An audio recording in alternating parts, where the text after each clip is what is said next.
Had me in your possession, had you swimming inside my affection. But with you I came second, so I cut off the connection.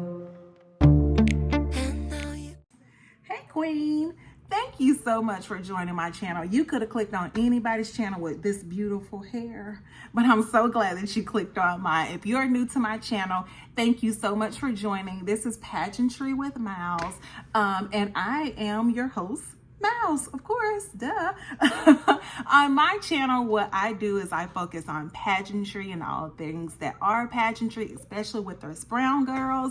I want to be the representation that I never saw in pageantry, and as well as bring my tips and my tricks on how I became an international pageant queen, as well as my 17 years in pageantry. So sit back, go get you some popcorn. If you're old enough, go get you some wine, and let's get into this video. As we know, pageantry is in full swing. There are so many pageants going on, whether it is a state, a national, international pageant. It seems like there's a pageant coming on almost every 2 to 3 days, and I am here for it. I'm gonna tell you what, if you're a pageant girl like me, you know that this is like our Final Four, anything that goes with the NBA, NFL, all that good stuff. This is our time. This is our season, and I am so here for it. I love to see gowns, and I love to see women compete. I love to see all of the goodness that is pageantry. So today's episode,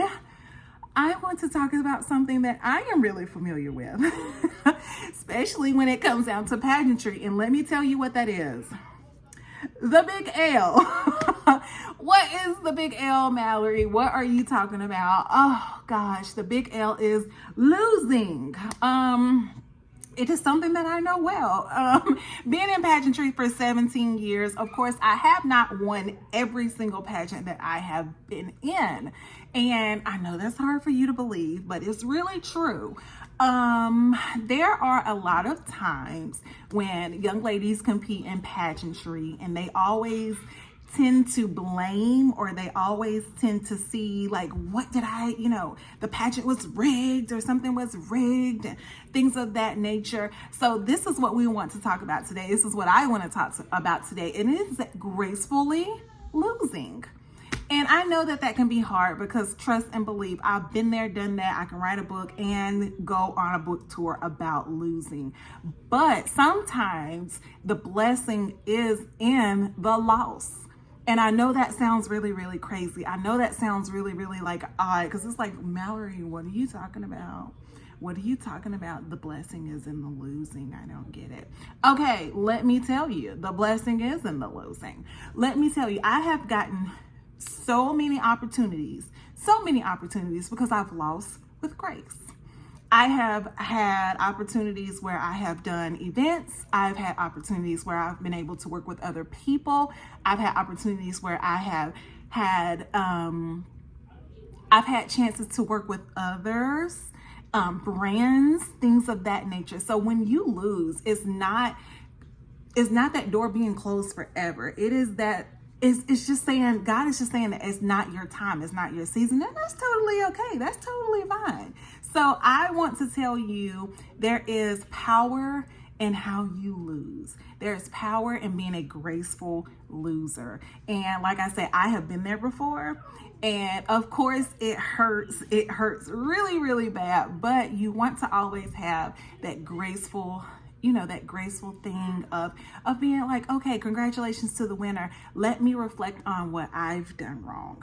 Let me reflect. And sometimes you didn't even do anything wrong. It was just something different that the judges were looking for, So it is, as being a beauty queen, as well as being an international and national judge, I have seen everything. And my thing of being a judge and judging particular seasons and particular queens, sometimes I see stuff that, I want to see a little bit of things that are different.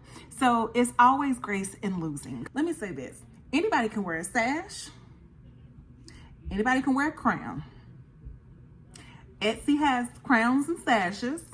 So does Amazon. So if you are looking to just win a crown, you've already lost in my book. Let's just be real. But if you are an individual that is going to do the work, not just in your respected neighborhood or your respected city or your respected state, you have to think beyond. As a beauty queen, when I go into interview, I'm looking beyond what I can do. I'm looking how I can change the nation beyond. As a mentee, and one of my things with my platform, with mentorship and the importance of mentorship, I work with a national organization, and I bring something to the table. I'm one person, but I am working with a team of people that brings something other than bringing my dream come true, like bringing what I want to do, as a whole. So you have to understand that it is not, you have to think bigger than where you live. You have to think bigger than your back door, if that makes sense. Even though I live in the city, I have to think beyond the city. I have to think on the East Coast. I have to think about the West Coast. I don't think that's the right direction, but y'all know what I mean. So as an international queen, I have to do stuff internationally. So it is not just, being a beautiful face. It is not just, it is the whole package. And that's where being a gracious loser comes in, because sometimes we have to humble ourselves and say, hey, maybe I wasn't on my A game. Like maybe I wasn't where I wanted to be. And maybe, to get there, I need to look at this, or I need to work on that, or I need to do this, or I need to do that. See, my earring is being a gracious loser now because it just fell out my ear. So we're going to go ahead and take both of them off. So what I like to tell a lot of people about being a graceful loser is that, number one, you do not know who is watching when you are on that stage and you are looking like, I know you lying. When it comes down who the winner is. Like, I've seen it happen before. I think it might have even happened to me. Like, but you don't want to be that person who has that negative mindset or that negative input about the winner or about the organization. It really, really is detrimental when it comes down to your whole reign, or when it comes down to what kind of person you are. We all know, again, when it comes down to pageantry, there is only going to be one winner. Like, there's only going to be one person that wins the whole shebang. And you don't know what that preparation was for that person. And you don't understand how or what that person had to sacrifice, or if that person has been coming back and coming back and coming back and coming back, and they've just been learning how to navigate, and they've just been learning how the system works and how pageantry works. So what I would suggest is that whenever a judge gives you your judging sheet and your scoring sheet and all that good jazz, is that you just reevaluate it and you look at the comments that the judges made. Because please know, as a judge, I'm not putting anything on a judge's sheet that would say anything mean, because again, I've been there before. I've been on stage and I've had some mean comments said about me, about my nose, about my shape, about my hair. Well, not this one, because this one is the bomb. But I've had judges say things about me, and it really took a toll out on me. And I was just like, what in the world am I doing wrong? Like, I don't understand. So to know that it's not anything personal, it's just what you brought to the table that day. Maybe, you're not what the judge is looking for. Maybe that judge is like myself. I am a community service queen. I love to see a queen that's working. I was brought up where if you're a title holder from beginning to the end. You don't stop. Like, you continue to go and you go and you go. Not burn yourself out. That's something totally different. We'll talk about that another day. But as a title holder, you do have obligations that you have to meet, and those obligations have to be met. As far as doing what the title and the system is telling you, you have to be okay with that. You have to understand, okay, if a system is telling me to do something and this is the requirements of the system, then this is what I'm going to do. But again, that's another day, that's another video. It might be in my previous video, I don't know. You got to research, you know, and it is, because I think I did say research your pageant system, but you know, y'all gotta like the video and go watch it. But my thing is, you don't know what that person has gone through. That person, you know, has really done the work. And that day, like I said, that might have just been the day that the judges were looking at them and they wanted to really, you know, they really resonated with that person. So that's one thing. Tip number 2, when you lose and you're a gracious loser, the judges do look at that, because to me, competition does not end when you're, you know, when the pageant is done, when the crown is placed on the other person's head. As a judge, I'm still looking at that person, and I look at how they move and how they act with other people, and how they're congratulating other people. It is that moment that makes me say, dang, I'm really looking at her like she really had something. Like, you know, like, I wish I could have, you know, seen that before. I wish I could have saw that, you know, another time. That's something that I really look for as far as judging is concerned. So being a gracious loser it's not about sucking up or anything of that nature. It's understanding, okay, this is what I did, and this is how I'm going to get to the next level. I know as a competitor, I will be retired after my international win, excuse me.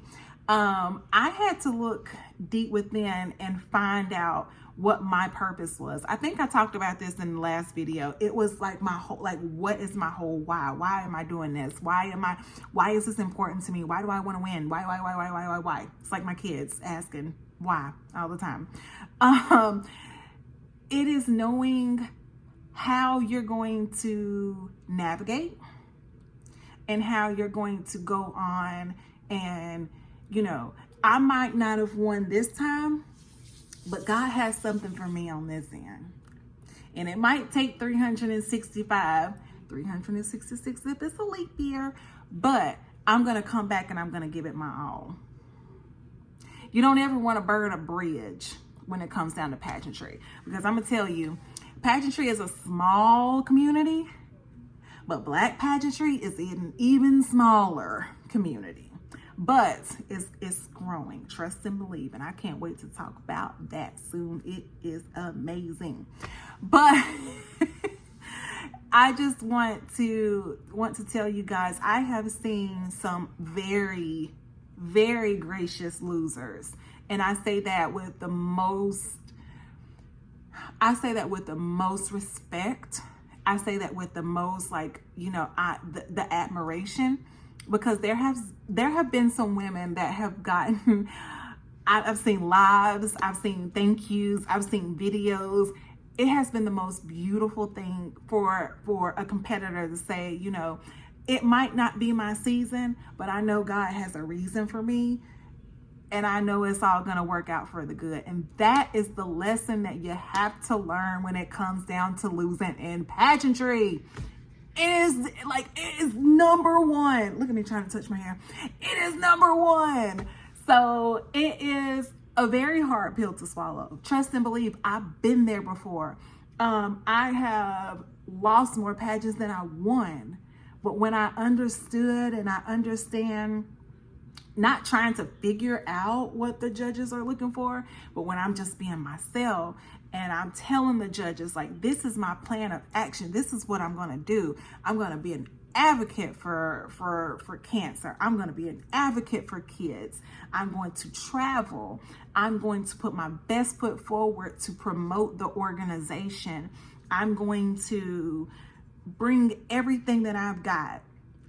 And I'm going to make not only myself proud, but I'm going to make everybody else proud. That's what I'm looking for when it comes down to a title holder. And my thing is, if you got it, you got it. again, I don't want anybody to give up, because pageantry is, I tell everybody, it's the hardest sport. And yes, it is a sport, I think, but it is so hard to have people to judge you on not only your physical appearance, but your, to have a 5 minute, 10 minute, not even a 10 minute, 8 minute interview, to get up on a stage, or to get in front of a camera, to get in front of people that you don't know and tell them why you should be applying for the job that you want. It's difficult. It's not anything that I feel like a lot of people can do. So the first win that you've already had is that you took the steps and you took the initiative to do what you set out to do. So congratulations in that point.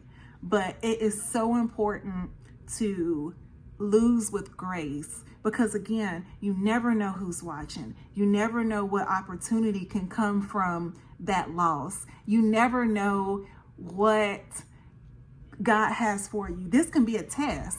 And God could be testing you, like, I want to see how you were going to handle this, but I see how you going to handle it and I don't like it. I feel like that's how God be talking. Like, I feel like God ain't like, oh, that's another conversation for another day, child, because I can ramble on and on.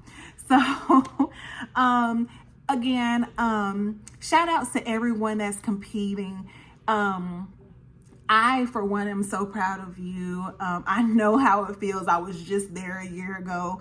And although I love competing, I think I like being on this side a lot better. I love just seeing people and how pageantry has impacted their lives, and how pageantry can impact and make a difference, a true difference in the lives of others. I know it's made an impact in my life, and I'm really, really grateful for all the opportunities that I have gotten out of pageantry, the good, the bad, the indifferent. So that is the end of my video. First of all, I want to again thank you so much for joining my channel. You could have been anywhere, but you saw this beautiful hair and you were like, why not? I'm gonna click on and see what she got to say. So thank you so much for joining. I always try to post pageant related content. So if this is the kind of content you like to see, please let me know. I love speaking to you guys. I love speaking to you all. Again, this is Pageantry According to Miles, where I give my perspective on pageantry and all things pageantry alike. So I hope you have an amazing one. And again, I'll see you next time. Had you swimming inside my affection. But with you, I came second. So I cut off the connection.